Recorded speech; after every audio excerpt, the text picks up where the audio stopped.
What's going on, guys? Welcome back to my channel. Today's video is what I watched in February of 2024. This is where I go over everything that I saw at the movie theater, at home on streaming, and also from my physical media collection at home that I have seen before. So what did I watch at the movie theater in February? I went to go and see 3 movies, starting off with Argylle. Now, I was very much anticipating Argylle. I'd seen the trailer a bunch of times, and also it was directed by Matthew Vaughn, and I do enjoy his directing style, so I was looking forward to checking this movie out. And then, of course, the obvious reason, it stars Sam, my man, Sam Rockwell. So as soon as I saw the first trailer for Argylle and I saw that Sam was in this movie, I'm going, without a doubt. So Sam Rockwell obviously was the selling point, but there were other reasons as well. I do like spy movies, Matthew Vaughn, all of those factors made me want to go and see this film. So I went and saw it. I have to say, it really started off strong the first half of the film. I was into it. I was engrossed. I thought it was a great idea. It was kind of unique and original. But then the second half of the film is where the problems lied because, and I'm not going to spoil anything, but there's a certain sequence that happens towards the end of the film that is just completely and utterly ridiculous. Like, it is so laughable. And I know that it was probably meant to be this awesome sequence. That's the only word that I can use to describe it, but this awesome sequence. It is with Bryce Dallas Howard. It's focused on her.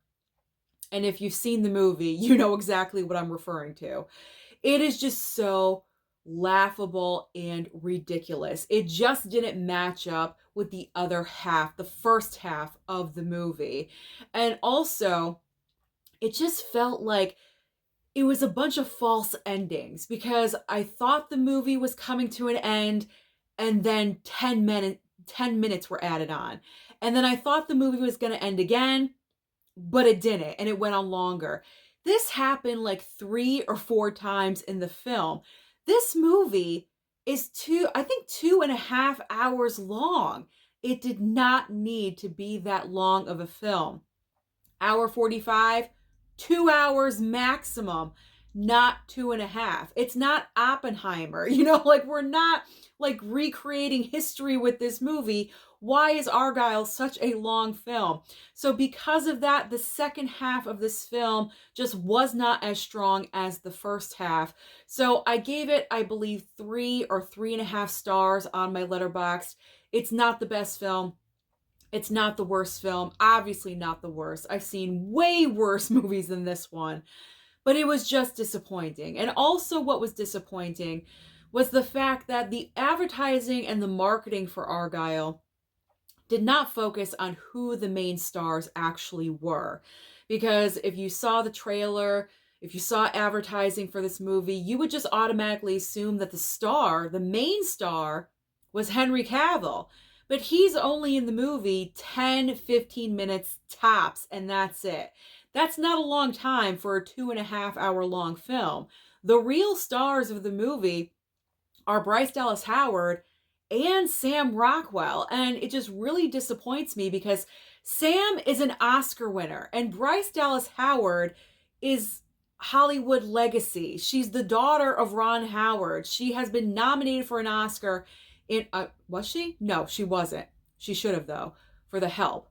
But what I'm saying is, these are reputable actors in their own right. And I feel like they were kind of pushed off to the side for Henry Cavill, who really wasn't even starring in the film. So there was a lot of misleading in the marketing and advertising for Argylle, and maybe that was a contributing factor to the film not really doing that well. I'm not really sure. So if you guys watched Argylle, comment down below and let me know your opinions about this movie. Will I pick it up? Yes, obviously I will. It has Sam, so I am going to pick it up on physical. I'm going to watch the film again. Of course, I have to. But it's just a 3 3.5-star film. All right, the next movie that I saw in the theater was Lisa Frankenstein. So this movie, I'm laughing about it because it's definitely not for everyone. I am certainly not the target audience for this film. This is made for teenagers, in particular, female teenagers that are in love or want to be in love, emo, goth style, things like that. A lot of people were making comparisons of Lisa Frankenstein to Tim Burton and Tim Burton's style of directing and Edward Scissorhands, things like that. So if you didn't go and see Lisa Frankenstein, really quickly, the premise of this film, you have, what's her name? Catherine Newton. I believe that's her. Catherine Newton plays the young female star of the film. And she's kind of an outsider. She really doesn't fit in. She's more of a goth style girl in her high school. It takes place in 89, by the way, which I love because I love the 80s. But what I really enjoyed about the script, it's small, but I really enjoyed it, is that Catherine Newton has a stepsister, a stepmother in this situation. And her stepsister is more of the popular girl. Everyone likes her. She's friendly, bubbly and things like that. But she never shuns her stepsister. She accepts her for who she is, and she always tries to include her in things. It's a little tiny point, but it really went a long way because it's so easy to fall into that writing trap of, oh, it's a stepsister, they don't get along, they hate each other, blah, blah, blah. No, these stepsisters actually got along and enjoyed each other and wanted to hang out with each other. So I enjoyed that. Like I said, very small detail, but I thought it was important. But the main point of the movie, getting back on track, I know I verted off for a second, but Catherine Newton's character as the goth girl kind of likes to hang out in cemeteries because, like I said, she doesn't have many friends. She's not really accepted. So she goes and hangs out in the cemetery. She had a tragedy happen in her life. So she kind of leans towards death a little bit, I guess. And while she's hanging out in the cemetery, she's sitting on a certain gravestone that she's grown attached to because it has the face of the boy that died, and she just becomes very attached to this one gravestone. And then it's like a couple of scenes later, with no explanation, a bolt of lightning hits the gravestone and the kid comes back to life. So he goes off to find her, and it's kind of like love finding a way a little bit. It's like, it's not even love at first, because and it's Cole Sprouse. I think Cole Sprouse plays the dead / zombie that has come back to life. I know this is all over the place. I hope you're following me. So Cole Sprouse, it's kind of more of a friendship between the two of them. And then it kind of evolves during the course of the film. And this is so utterly ridiculous in a whole bunch of areas. But you know what? This is a movie that is going to be a cult classic. It's going to find its following. And I think where this movie is really, really going to thrive is on PVOD. I feel like it really did not make an impact at the box office at all whatsoever. I kind of thought it would, because it really was the only love film for Valentine's Day, but it tanked. It did not do very well. But I feel like on streaming and also on PVOD, which should be soon, by the way, it should be available on PVOD anytime. I feel like that's where Lisa Frankenstein is going to find its audience, and possibly through physical media. So if you enjoy Tim Burton movies, his style, Edward Scissorhands, goth, death, Frankenstein, things like that, then you'll probably enjoy this film. I know my thoughts were kind of all over the place with Lisa Frankenstein, but it's also kind of appropriate at the same time, because it's very difficult to describe a movie like that. And also, side note, written by Diablo Cody and directed by Zelda Williams, who is Robin Williams' daughter. So if you're interested in this film, then I do recommend that you stream it, either on PVOD or wait until it goes to a streaming service. Okay, so the third and final film that I saw at the theater. All right. Madam Web. Now you understand why I had to take a breath before I told you what movie it was. So a lot of you thought that I was going to film an I hate this movie video for Madam Web, and I probably should have, but I just didn't have the time. Like I pre-schedule everything for the entire month so I know what I'm doing, and I should have blocked off a day for an I hate this movie for Madam Web, but it just didn't cross my mind. But looking back on the film after seeing it, I really should have. There literally is nothing special, nothing to get excited about with Madam Web at all whatsoever. Here's the main problem that I have, and it's with Sony. Sony needs to get its head out of its own butt. I'm going to try not to swear, and it's going to be very difficult, but I don't want to swear because I try not to swear here on my channel. But I'm so sick of Sony kind of like dangling the fact that they own Spider-Man, because Disney, Marvel, and Kevin Feige's world does not own Spider-Man. Spider-Man with Tom Holland was lent out to the MCU. Sony still owns Spider-Man. So my problem with Sony is that they own Spider-Man. They own those characters, this world that they're trying to create, and they are failing at every single attempt that they do, and it's driving me crazy. And also on top of the fact, they are not incorporating Spider-Man into any of these other movies. Not with Morbius, even though they also did false advertising, because Morbius trailers had Spider-Man in the background on that brick wall. Nope, they took that out.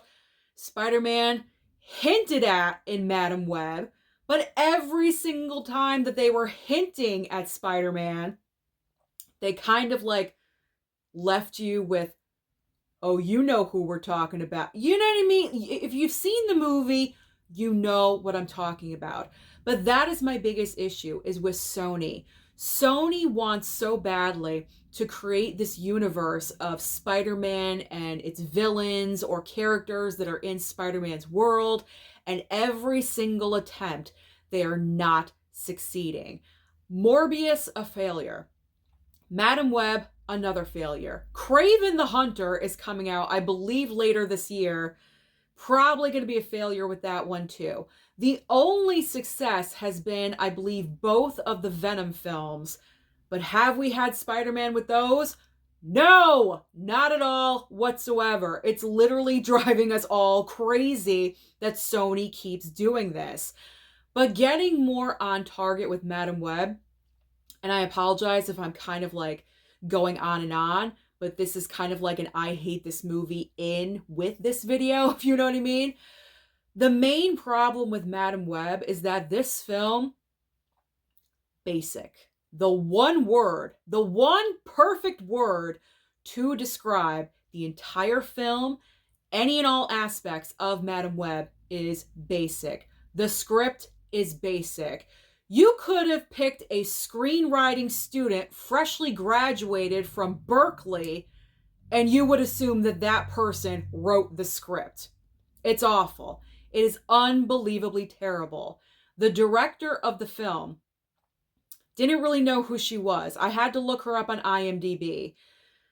Everything in her prior filmography on IMDb is TV related. I believe this is her first major project with a major studio like Sony. She's done a lot of TV. I guess she did Succession. She did Orange is the New Black. I'm not trying to discredit this director at all whatsoever, but I don't think she was the right choice.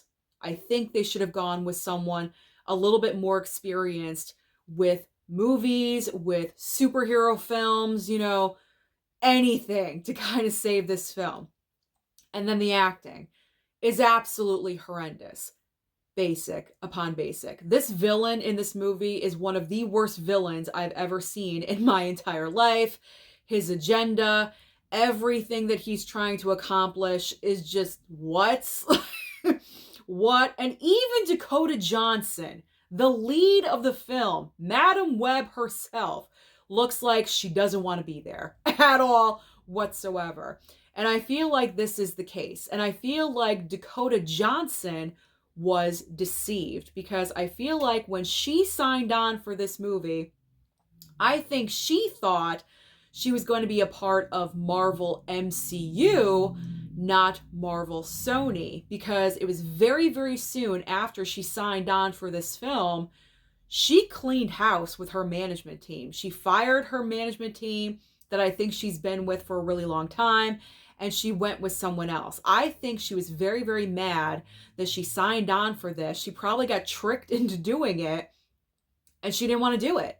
And her performance shows that. Her performance absolutely shows that she did not want to be there at all whatsoever. She's not even trying to save it. Like, not at all. Every single line delivery is like, no, go left, duck down. Like, it's, anyone could have done this. I could have been Madam Web, for Christ's sake. And I'm sorry for saying Christ, but it's just really awful and really, really, really annoying. So yeah, those are my thoughts about Madam Web. I think I gave it 2 stars. And the only reason I gave it 2 stars was because the only action sequence, I guess, like, there was nothing going on in this movie. There was barely any action. No one was in a costume or an outfit. Everyone was in everyday clothes. Like, oh my God. The only reason why I gave it 2 stars is because the one action sequence or part of the movie that I liked was when Dakota Johnson drove the ambulance through the building and she hit the evil guy, the villain in the film, with the ambulance. That's the only part of the movie I was like, okay, well, I like that little bit. And that was it. Sony, that's not enough. That is not enough. So that's the sole reason why this movie got 2 stars for me. If it wasn't for that ambulance crashing through the building, it would have been a 1 star.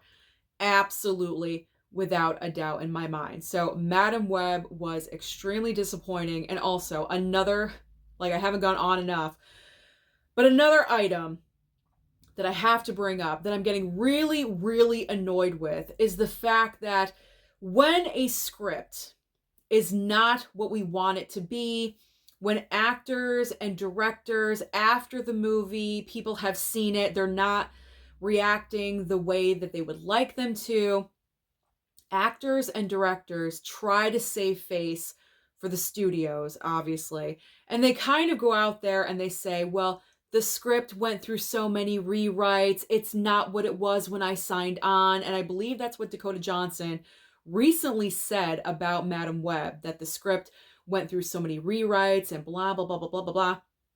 I don't care if a script goes through 1.5 billion rewrites.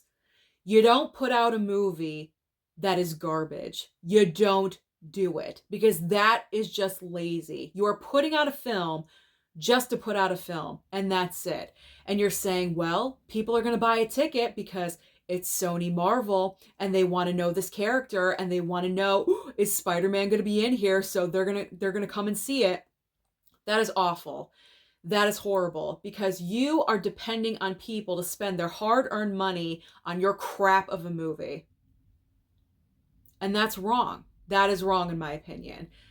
And Sony is to blame for that. Sony is just churning out product and not caring and not giving a about F-U-C-K. That's what I said in my brain.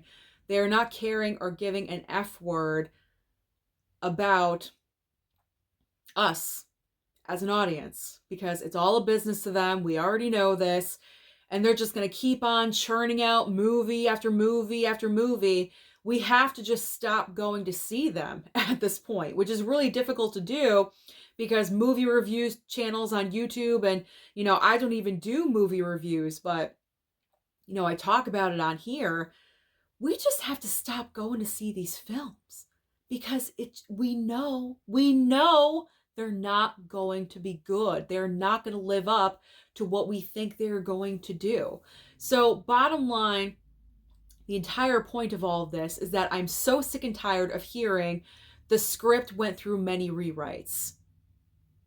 That's not an excusable excuse anymore at all, in my opinion, whatsoever. So Madam Web, horrible, horrible, horrible disappointment of a film. Right now, definitely in the top 10 worst of the year so far. And physical media, I don't know. I mean, like, I have Morbius, I have Venom. I don't know. I gotta think about it. I don't know. Maybe I'll wait to pick it up on a super sale. I have no idea. But Madam Web was just perfect word to describe. Basic. Basic in a horrible, horrible, horrible way. All right. We need to move on. Let's move on. I did my I hate this movie video in this video. All right, so that's everything at the theater. If I mess up, we're just moving on because I cannot record all of this all over again. So, streaming. Let's talk about what I streamed in February. So starting off with Feud, Capote versus the Swans on Hulu. Now, if you are unfamiliar with who Truman Capote is, Truman Capote really rose to fame with writing Breakfast at Tiffany's. He also wrote In Cold Blood. I believe that book sold more copies than the Bible. I could be mistaken with that comment, but I believe that's what I heard somewhere. So Truman Capote was at the top of his game when he was very integrated in New York society and that entire world with his beautiful swans. And his beautiful swans were all these very higher up women that would lunch together every single day. They were wives of very successful men in New York City. And what happened was, this is where the feud comes in. There was 6 of them, I believe, 6 of them that he was very good friends with. And what happened was he was writing his next story, book, what have you. He was struggling to have an idea. So what he decided to do was pretty much reveal all of these secrets from these women of New York society in this book that he wrote. Book, article, I forget, but he betrayed their confidence is what I'm saying, because these women would tell him every single intimate secret that's going on in their lives. Granted, he changed the names, but you could tell who he was referring to in every single little bit that he was talking about. So that's where the feud lies. Now, I will say this is a good series. I really, really loved the first season of Feud with Bette Davis versus Joan Crawford while they were filming Whatever Happened to Baby Jane, because they really hated each other. And I do have to say, of the 2 seasons, I do prefer season 1 with Betty and Joan. The reason being is because I'm not as familiar with Truman Capote and his swans and the entire story, but it is the reason why I'm watching the show. However, the show, this season I should say, is 8 episodes long. It's too long because I'm just getting kind of bored with it. It's not even done yet. I think there's 2 episodes left to air. I don't know why they didn't just drop all 8 episodes at one time so I could binge really quickly, but they're not doing that. It's week to week to week. So it's kind of taking forever to get to the concluding point of this entire story, but I'm just not as interested. There isn't as much material, I feel like, for season 2 in this storytelling of Capote versus the Swans. It's kind of like the same topic over and over again in every single episode. And I'm kind of like, okay, it's getting a little bit old. I think they should have had 6 episodes and not 8. So that's my personal opinion. I mean, it's definitely interesting. It drops knowledge on your brain. If you haven't heard of Truman Capote or the Swans or, anything like this, it is very informative. But if you really don't care about this world and New York society back in like the 60s and 70s, and this is a show or a season of Feud that you're just not going to be interested in. So I do prefer season 1, I do have to say. However, I will point out the man who's playing Truman Capote, I believe his name is Tom Hollander, not Spider-Man, not Tom Holland, but Hollander, is fantastic. I would not be surprised if during the next coming award season, if he gets acknowledged for something somewhere. He deserves it because the way he's representing and playing Truman Capote, I feel is really, really spot on. So I'm enjoying it, but not as much as I would have liked to. So that's Feud. Okay, so next up is The Creator on Hulu. So this movie I've been wanting to stream for a while, and I finally got around to it. I had some free time. I actually split it up into 2 days while I was eating my lunch. I was streaming at the same time. So I broke it up over a couple of days because I'm not the biggest fan of sci-fi, and that's all this movie is about, but I definitely wanted to experience it because I was hearing great feedback about this movie, and I feel like it just really got lost at the box office. It does star John David Washington, and I felt like he was so good in the movie. Pretty much The Creator is about AI versus the humans. That's just a blanket, like overall, like, yep, that's what this movie is about. AI versus the humans. And I thought it was interesting. Definitely a different, point of view, different, style for this kind of storyline, because we've had movies dealing with AI versus humans before. There's many examples. So this went a little bit different. And I liked it. I thought it was pretty good. And it just got lost in the shuffle at the box office. And I feel like that really wasn't deserved. It deserved to be seen by more people. And it's just a shame that it was not. And the director really did a great job because this movie did not have a huge, gigantic budget and really made it work considering what he had to work with. Because I think the budget was like 80 or $100 million at most. And what he did was pretty incredible because, as we've said before, I've mentioned, you and I, when I've mentioned in prior videos, Marvel films are costing up to like $300 million and they don't look as nearly as good as what they did in The Creator or with Godzilla Minus One. That is the perfect example. So you can really, really do well with a lot less money, and The Creator absolutely proves that. So I do recommend you guys give it a watch. Like I said, it's over on Hulu. If you don't have the physical, I do recommend that you stream it. It is worth your time. All right, next up. Oh man, here we go. Deep Fear. Over on Netflix, another shark film. I'm always going to hold out hope. I'm always going to hope that we can find a shark movie that maybe might be on the level of Jaws. Definitely not with this one. I'm still going to be waiting. I'm going to be waiting for a while because, granted, this wasn't the worst shark movie I've ever seen, but it's far, very, very far from reaching Jaws' status, because I didn't even notice on the poster of this film, I think it says what?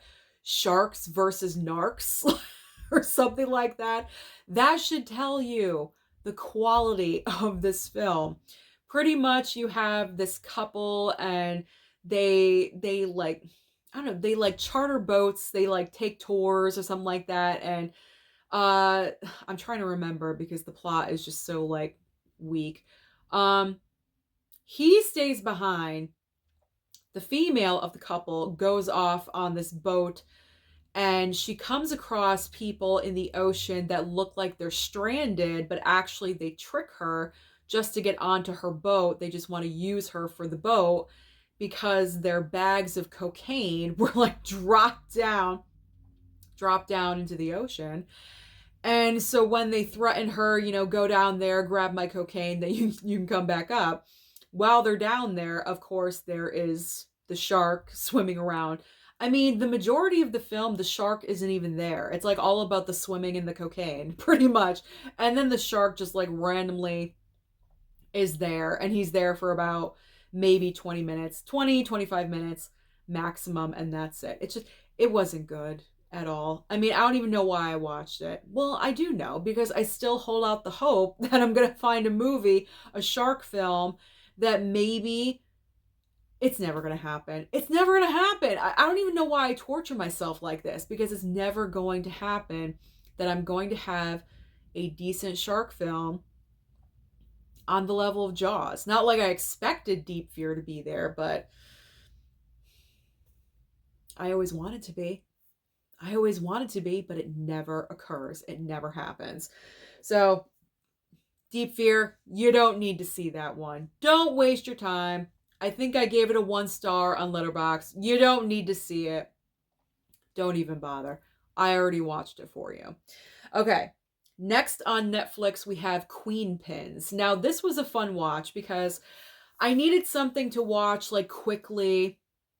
And I think this was like an hour and 45 minutes. And this movie is actually based off of a true story. Not like actually, actual like true events, but they kind of like stretch the truth a little bit. But in this movie, Kristen Bell plays this woman who coupons a lot, and she loves her coupons, and her best friend that live next door to each other, they decide that they're going to start a couponing business, but what they don't realize is that what they're doing is very illegal. Like, they're not supposed to be doing this.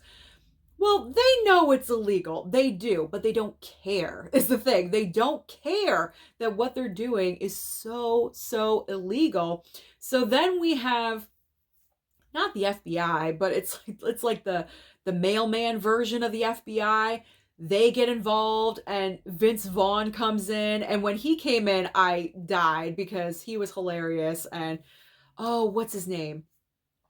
The other guy. He's on the poster right here. He was in Richard Jewell and Cruella, the bigger guy. Paul Walter Hauser, I think that's his name. He's hilarious in this movie because he wants to do what Vince Vaughn does. And so they just had great chemistry together. So it's all about the mailman version of the FBI trying to find the two best friends that are committing couponing fraud. It is so funny, but also remember in the back of your mind that something like this actually did happen in real life. So I thought it was just a quick, fun movie to watch, like kind of just entertainment, shut your brain off, nothing you have to think about, but you can forget about it the next day. You know what I'm saying? Like, you don't need to watch it, but if you want something that's kind of like more lighthearted and fun, then Queenpins is a good one. So I did enjoy it. I did. 3-star movie. Solid 3-star. Okay. Life and Beth. Season 2 on Hulu. So this is starring Amy Schumer, and I know some of you out there are not big fans of Amy Schumer. I totally get it. Some people like her, some people don't. I used to really like her, but these days, most recently, I'm not the biggest fan of hers. It seems like ever since she got married and popped out a kid, like, her career is going in a different direction, and it's not the direction I would recommend that it goes into, because her last comedy special, I tried watching it on Netflix. I fell asleep watching it.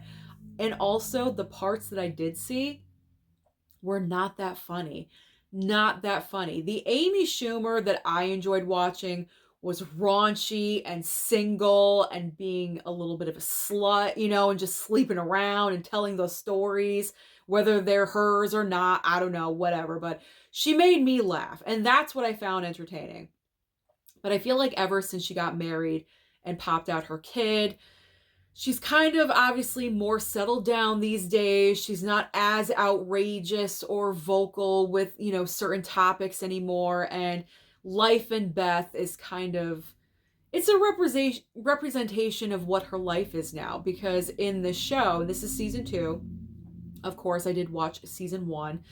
And in the show, she's kind of just living her life and trying to find herself. And also there's flashbacks to her younger days. And it shows, the purpose of the flashbacks is to show how she was molded into who she is today. Like all of these instances that happened in her past and in her life. That's how we're all made into who we are as adults. So they show that, and then they go back to the present. Well, during season 1, she meets Michael Cera's character in the poster right here, and they fall in love. So season 2 is all about them getting married and baby, mirroring her life pretty much. So this is what's happening with her career. Like, she's just all about being married and having baby, and I have neither one of those by choice, by the way. Not because it's not an option. It's by choice. Some people may say differently, but that's the truth. Just to let you know. So Life and Beth, yeah, I'll probably continue to watch the show, but I don't know. I'm just kind of disappointed where Amy Schumer has gone with her career, because I don't know, just because you get married and have a kid, do you really have to change like your entire comedic shtick? It's like a complete 180. Instead of talking about like, well, I can't really say. I want to remain like kid friendly on my channel, like anyone can watch. So I don't want to say anything too sexual. So I'm not going to do that. So Life and Beth season 2, it was all right. What's good about this show, they're only half-hour long episodes. So they're a very easy, quick binge. All right, let's move on to something else. Bottoms on Amazon Prime. So I had like a random 90-minute window, and I looked on my streaming list to see what can I watch in 90 minutes, and Bottoms was the perfect movie that fit that allotment of time that I had. So, and this is a movie I've been wanting to watch for a while, because a lot of people are saying, oh my God, it's such a funny movie. This is going to save comedy. I'll be the judge of that, okay? Because I know comedy, and I will be the judge. And I will give Bottoms its credit, because where it's funny, it is funny. But it's not consistently funny the entire way through. There are very, very ridiculous comedic moments where in this movie, the football team, they are kings, which is pretty much true in any high school in America. But in this movie, the status of the football team is unbelievable. Like, they sit in higher chairs in classrooms than anyone else because they're more important, and just ridiculous concepts like that. But the entire film is just like so odd and weird, because you have these two female best friends, and they're both coincidentally lesbians, and there's absolutely nothing wrong with that. Just want to say that and put that out there. Yay, lesbians. I don't know. But okay, I can't take that out. We're just rolling with it. So, it's fine. It's fine. All right. I shouldn't have said that, but we're just moving on. All right, so you have two female best friends. They are both lesbians, and they're not interested in each other. They have crushes on separate girls in high school. So they create this fight club to get them to be involved in hopes to sleep with them. Interesting. I mean, would that happen in real life though? I don't know. You know what I mean? Like, I don't know if that would really work. So it's an interesting concept, definitely out there, you know what I'm saying? But I don't know, but it was funny. I was laughing. Again, a solid 3-star film. I would not go ahead and say, well, this is the comedy of the year, and this is bringing comedy back, and this is, saving comedy and all that stuff, because with comedy, it's walking a very fine line nowadays, because everyone gets so offended so easily and so quickly. I apologize if I offended with the, the lesbian, what I just did. I don't know. So stupid. But you guys know me. You know what I'm saying? Like, I'm not trying to offend anyone out there at all whatsoever. I'm just rambling at a camera, and sometimes I freeze up and I make mistakes, okay? And that's clearly what happened. So, I don't know. It's a 3-star film. 3-star movie, and that's it. It was a fun time. I wouldn't have gone to see it at the theater, but I'm happy I streamed it on Amazon Prime. It's a one-time watch. I wouldn't need to pick up the physical for this movie, so I'm good. One and done with Bottoms. Wow. Sorry, guys. Sorry. All right. It's like, I think I'm going to say something and it's going to be funny, and then once it leaves my mouth, I know I failed. and I'm trying to save it, if you get what I'm saying. And we're too late in. I told you, like, I'm almost done. I'm not starting all over again. So it's just going to have to stay in. I apologize. Okay, so the final item that I streamed in February, the Family Stallone season 2 on Paramount Plus. I mean, there's no explanation for this at all whatsoever. It's the reality show of Sly Stallone and his girls, his family, his wife, his daughters, his pets, everything about Sly Stallone. And I love this man. And because of this, of course, I'm going to watch every season of this show that they ever decide to put out on Paramount Plus. I'm all about it. I mean, if I could not love this man anymore, watching this show and the way he loves his wife and his daughters is just incredible to me. I love him even more now. So I really enjoyed season 2. This is an even easier binge.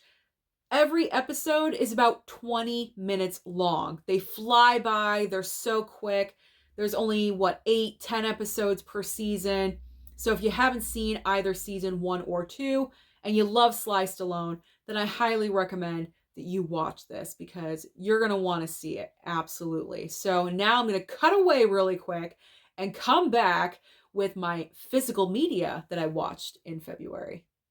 All right, so we're ending the video today with physical media that I have seen before that I watched in February, and I'm just cringing at the fact that I actually said what I said about bottoms. I'm just like, you know what? I'm sorry, guys. I'm sorry. Sometimes I'm rambling at the camera and I don't know what I'm saying sometimes. It's kind of like my mind leaves my body for a second and it's totally cringy. And because I don't know how to edit, I can't remove it. So it's in there. It's stuck out there. Don't be offended, okay? Like, I'm so accepting of anyone and everyone. I just want to put that out there really quickly. I don't want to cancel myself. All right. I'm going to stop talking about it because if I do, it's only going to make it worse. So, what physical media did I watch in February that I have seen before? Okay, so February was all about love and romance, obviously for Valentine's Day. So, I thought it was the perfect opportunity to watch my Twilight box set because I recently picked, well, not recently, but it was a box set that was kind of a recent purchase. There we go. So now was the perfect time in February to finally give this one a watch and revisit. It's been a while since I had watched all 5 of these movies, and Mama Blu-ray and I watched all of them together and we had a good time. Okay, so Twilight box set. Now, because I'm a sucker for a theme, you guys already know this. We've got Groundhog Day that I did watch on what? Groundhog Day. There we go.